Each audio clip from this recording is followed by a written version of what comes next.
As the DEA and search bloc step up the pressure, Escobar blindsides them with a move no one expected.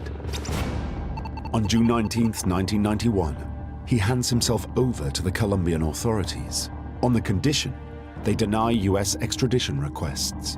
The DEA can only watch as a helicopter flies him out of their reach to a private prison.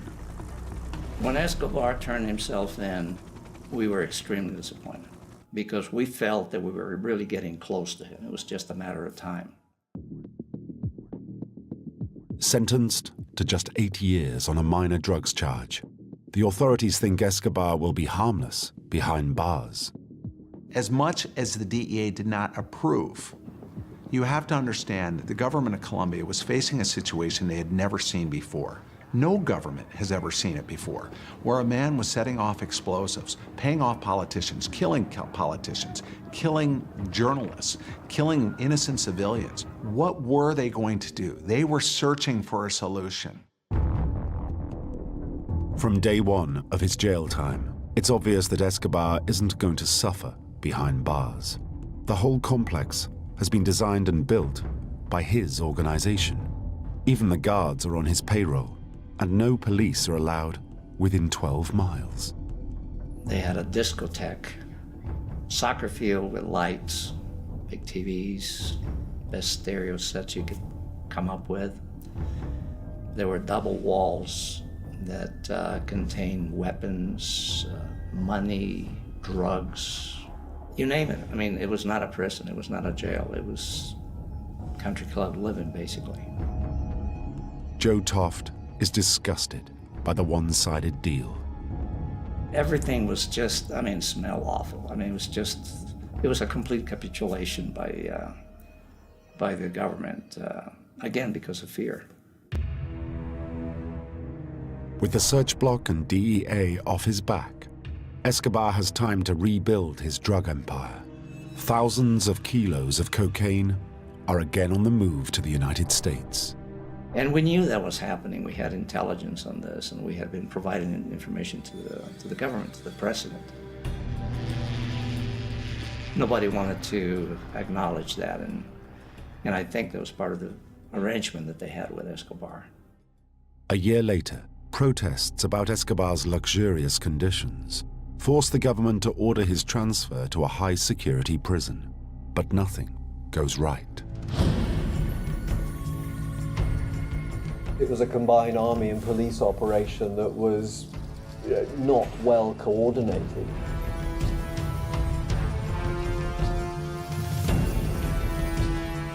Tipped off by his informants, Escobar is not ready to go quietly.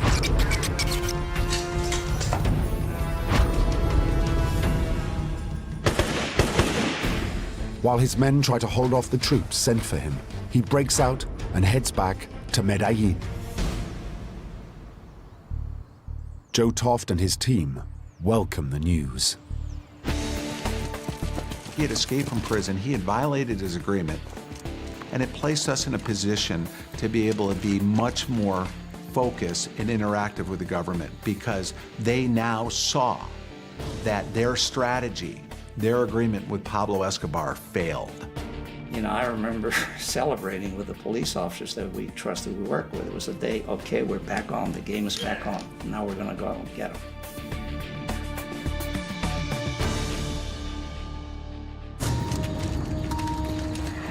Once again, the elite Colombian search bloc unit and the DEA are back on the hunt.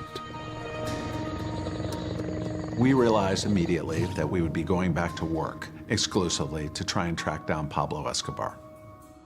The Colombian government realizes there can be no more negotiation with Escobar. The $1 million reward for his capture is increased to $2.7 million by the Bush administration. But finding him won't be easy. Escobar enters an underground world of code names and aliases, of safe houses and ever-changing radio frequencies. He did it successfully for quite a while, you know, running around in that taxi, you know, with different costumes or whatever. But a new asset helps the DEA penetrate the fog of secrecy that has fallen over Escobar.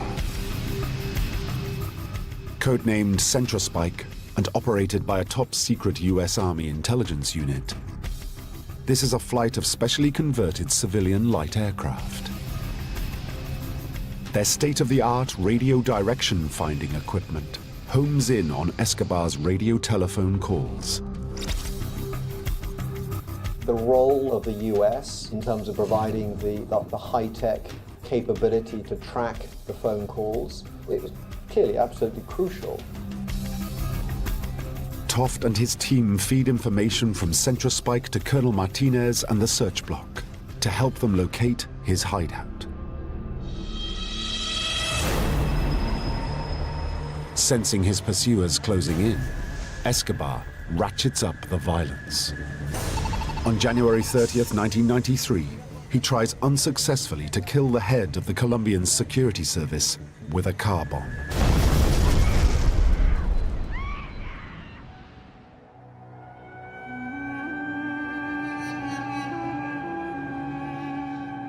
His car was going by, and his car was a bulletproof vehicle.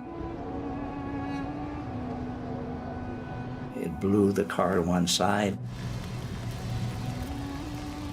There were half bodies of children and people all over the street that were waiting for the school bus. And when you see that, and you still think the guy's a robber, it's hard for me to understand that. 21 people are killed, many of them children, and dozens more terribly injured. By now, Escobar isn't only being hunted by the DEA and the Colombian government. Rival drug traffickers want him taken down too. You had the Cali cartel was furious with him because he had brought so much unwanted publicity to him, and they were actively hunting him. Besides the Cali cartel, another murderous group is out to destroy him. They called themselves Los Perseguidos por Pablo Escobar, those persecuted by Pablo Escobar, or Los Pepes for short. Escobar can thank his own brutality for bringing Los Pepes into existence. Escobar had finally made enemies of his closest lieutenants by having them, having their legs sawn off with chainsaws in his presence. Well, obviously he made enemies of them as they died, but of their families and those around him. The fact that many Los Pepes killers had been part of Escobar's organization gave them a huge advantage. They knew about Escobar's infrastructure. They knew most of the people that worked for him. They knew pretty much everything about him. And so they systematically went out and started to hunt down Escobar's entourage and his remaining followers, and either took him out of commission or killed him outright. Now, for every one of Escobar's attacks, there is a Los Pepes revenge killing. Walls started to crumble for Pablo. His attorneys were killed, his associates were killed. Other members of Pablo Escobar's distant family were killed. For the DEA, Los Pepes add a volatile new factor in an already complex and dangerous operation.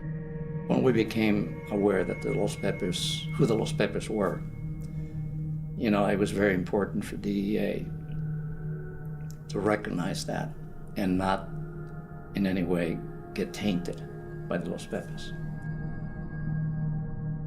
I made sure every day, as we shared our intelligence with the cops, asked the police to make sure that this does not end up in the hands of Los Pepes, because I could just see that DEA provides intelligence that results in the killings of these people or something to that effect. So it would have been horrible. But there is no denying that these lethal vigilantes are crippling Escobar's network in a way the DEA and Search Block couldn't. Los Pepes were tremendously effective, and I think they were key in isolating Escobar fairly rapidly. They pretty much stripped him of much of his organization. Well, it was to our advantage. You got to give Los Pepes a lot of credit for Pablo Escobar's demise, because they are the ones that waged the dirty war. The Los Pepes are really responsible for the fact that Pablo Escobar at the end was pretty much alone. I mean, he didn't have many people anymore. Under attack from all sides, Escobar disappears into the maze of Medellin's back streets. To stay in control of his organization, he uses a radio phone, despite the risk of being tracked by police radio location teams on the ground and in the skies overhead. Escobar was very streetwise. He knew what we were doing. He knew that we were using directional finding equipment, that we were monitoring his conversations. He never would speak from one place. Whenever he was talking on a phone, he would always be moving, because the triangulation is impossible to do if you're moving, and he knew that. Again and again, the search block raid Escobar's suspected hideouts, but every time he's tipped off before they can get him. I mean, the man was always prepared. He always had an escape route wherever he was at. He never stayed in a place more than a couple of days, because he knew sooner or later intelligence would leak out as to where he was. Then on October 11th, 1993, CentraSpike intercepts a call from Escobar to his wife. Triangulating on the signal, they pinpoint the location to an isolated farmhouse. Immediately, Colonel Martinez orders his search block to mount an operation.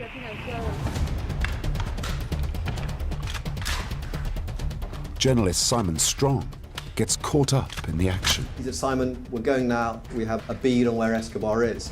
It was just a sort of a slow afternoon, and suddenly one's drawn into the operation, going up a mountainside. As the ground force close in on his hideout, US monitoring aircraft can still hear Escobar on the phone. The assault team gets the command. Go. The keyed-up troopers burst into the house, ready for an intense firefight.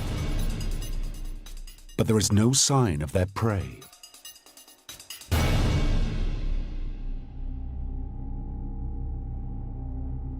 There were a lot of days that I thought this was going to be the day we get Pablo.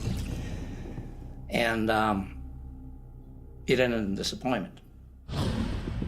Escobar had gone to nearby woods to get a better signal for the call to his family. The brutal killer just won't cut contact with his wife, Maria Victoria, 16-year-old son Juan Pablo, and 9-year-old daughter, Manuela. This gives Joe Toft a crucial tactical advantage. Focusing on his family, preventing the family from leaving Colombia, was a very key factor. And once we recognized that and we emphasized that, we could see the end coming around. But the Los Pepes death squads, made up of Escobar's former gang members, have his family in their sights. On October 12th, Los Pepes detonate a massive bomb outside the family's apartment in Medellín. They escape with only minor injuries, but it's too close a call. Escobar is desperate to get them out of Colombia. His next move stuns the hardened DEA team. One day, the ambassador calls me and he says, Joe, he says, you're not going to believe who's downstairs. And I said, who? And this is Pablo Escobar's son. So I went down and met with him. The teenaged Juan Pablo walking into the embassy was surprise enough. But the deal his father proposes takes Toft's breath away. I was very impressed with the young man, with his maturity. And, you know, he basically said, myself, my mom, and my sister are afraid that we're going to get killed here by the Cali cartel. Would you please help us get out of the country? We would like to get a visa to the United States. And I basically told him, I said, you know, if you came in here with a platter with the heads of the Cali cartel members, you still couldn't get a visa. Escobar realizes there's no chance of his family escaping to the United States. Europe seems their best chance to stay out of Los Pepes' reach. A last-minute tip-off alerts Toft that the Escobars are on the move. Agent Ken McGee races to the airport. We received intelligence that they were going to fly either to London, England, or to Frankfurt, Germany, and the planes were departing within 10 minutes of each other. We had tickets to jump on board either plane. With no power to arrest or detain the Escobars in Colombia, the DEA has to work behind the scenes to convince other nations to turn the family away. It was in our interest, as investigators trying to find Pablo Escobar, that his family remain in Colombia. Therefore, by us providing this information to the host government of Germany, we would have the Escobars sent back to Colombia. During the flight, McGee secretly photographs the Escobars. He has to make sure they have no contact with other passengers. When I saw Pablo Escobar's young little daughter, I felt for that child. She was just an innocent young girl whose father was one of the most violent criminals on the face of the planet. When they land, it's obvious the German authorities have been warned about their unwelcome guests. When I arrived in Frankfurt, they stopped the aircraft in the middle of the runway. I remember taxiing down the runway, and I remember seeing tanks, police cars, all lined along the airstrip.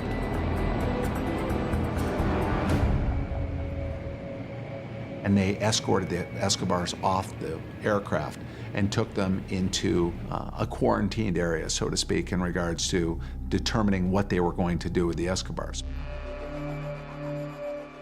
Thanks to top-level contact between the German and Colombian governments, it doesn't take long for the Escobars to be given the news.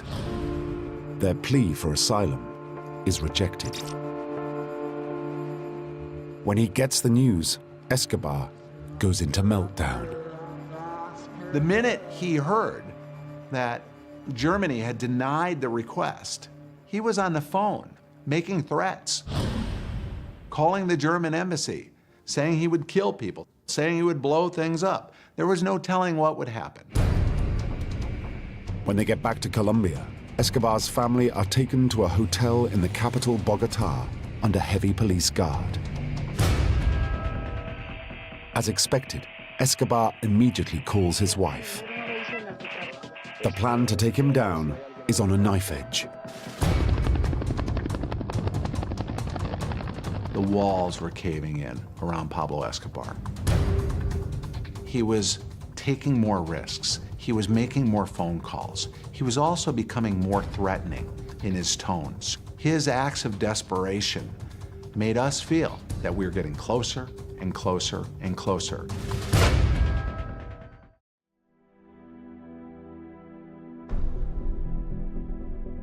The noose is tightening around Colombian drug overlord Pablo Escobar. On December 2nd, 1993, a police radio location team intercepts a call he makes to his son. He was so angry at his family not being allowed to leave the country that he started calling from one site, and that's how the police was able to triangulate and find him.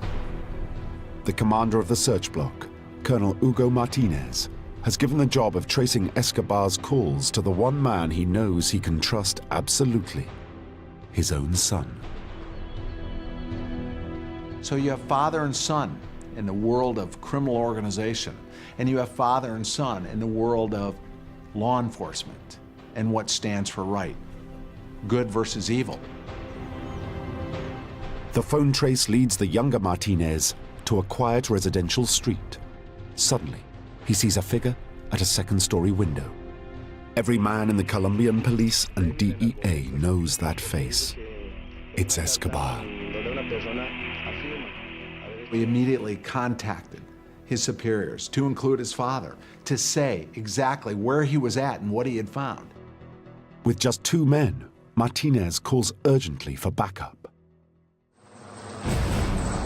search block patrols race desperately to Martinez's location. When they get there, they don't waste a second. They arrived at this location and they immediately hit the place.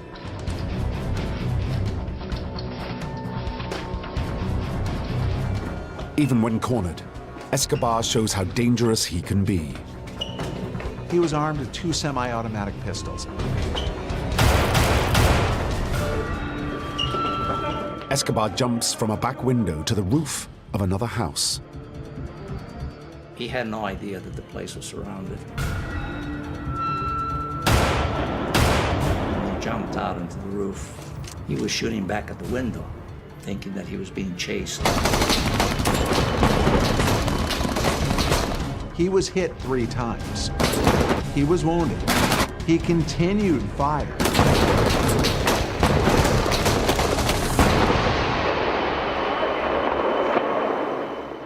Escobar goes down in a hail of fire. At 3:03 p.m., a search block officer is the first to reach Escobar's body.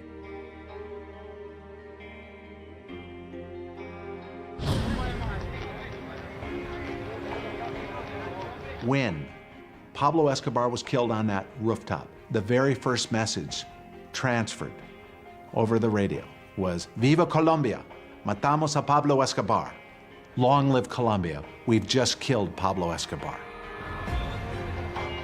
The men of the search block have at last settled the score. They were elated. They were ecstatic. They were jubilant. You could use many words to describe how they felt, but one word most importantly is that they were proud. 150 miles away in Bogota, Joe Toft gets the news he has been waiting to hear for 6 long years. I screamed, I said, "Pablo is dead, you know. Pablo is finally dead." I was ecstatic. The news of Escobar's death is flashed to Washington, and for the DEA, it's mission accomplished. He had become a cancer to Colombia, and people were tired of his brand of terrorism because he was a narco-terrorist in every sense of the word. Escobar was a monster. I wish he would have spent the rest of his life in prison. I mean, that's what I wanted. But he deserved what he got.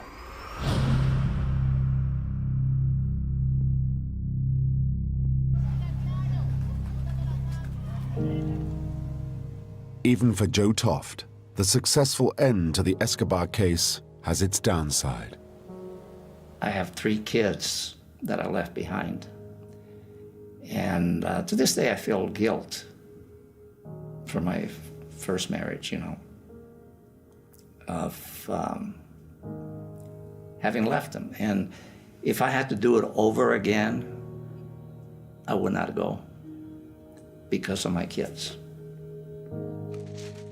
Other than that, for me, I mean, I had the greatest job in the world. I was the head of the office going after Pablo Escobar. I think every DEA agent would have liked to have had that job. The death of Pablo Escobar has given new life to Colombia. There are many people that think of Colombia, and the first thing they think of is Pablo Escobar and drug trafficking. But that's not true. He was a major deal in Colombia, but Pablo Escobar is not Colombia, and Colombia is not Pablo Escobar. The people of Colombia are wonderful people.